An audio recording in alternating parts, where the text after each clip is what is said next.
Hello everyone, chicken curry and phulka.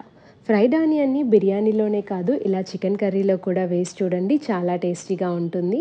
Wash చేసిన ఒక half KG చికెన్లో 1.5 స్పూన్ అల్లం వెల్లుల్లి పేస్ట్, 1.5 స్పూన్ కారం, పావు టీ స్పూన్ పసుపు, 1 స్పూన్ హోల్ గరం మసాలా, ఇది అన్ని మసాలాలు కలిపి ఇంట్లో ప్రిపేర్ చేసింది, పావు స్పూన్ వేయించిన జీలకర్ర పొడి, సాల్ట్ తగినంత వేసి, ఒక గుప్పెడు ఫ్రైడ్ ఆనియన్ అండ్ ఒక హాఫ్ లెమన్ పిండుకొని అన్నీ బాగా మిక్స్ అయ్యేలా కలుపుకోవాలి. ఒక 10 మినిట్స్ తర్వాత ఒక 3 టేబుల్ స్పూన్ పెరుగు వేసి మళ్ళీ మిక్స్ చేసి ఒక half an hour to 1 hour పక్కన పెట్టుకోండి. పెరుగు వేసిన క్లిప్ మిస్ అయింది ఇక్కడ.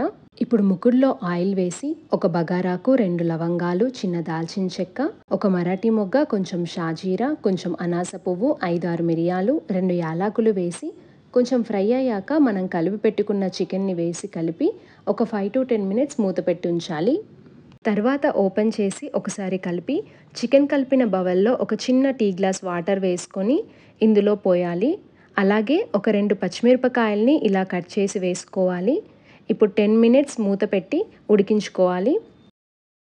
ఇప్పుడు ఒక 2 చిన్న టమాటోస్ ప్యూరీ చేసి వేస్తున్నాం. ఇది మీరు మిరపకాయలు వేసినప్పుడే వేయచ్చు. సో మొత్తం కలిపి దగ్గర పడే వరకు మీడియం ఫ్లేమ్లో మూత పెట్టి ఉంచాలి.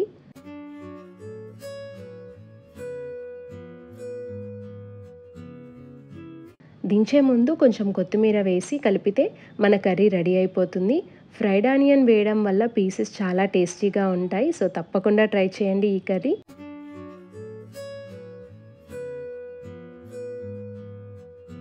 సో దీనికి కాంబినేషన్గా మేమైతే పుల్కా చేస్తున్నాం.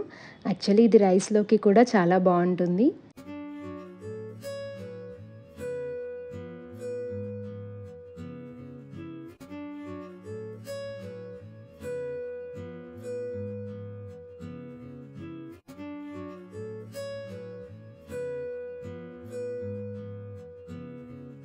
ఈ రెసిపీస్ మీకు నచ్చితే తప్పకుండా ట్రై చేయండి. ఎలా ఉందో కమెంట్ చేయండి. Please like, share, subscribe to my channel.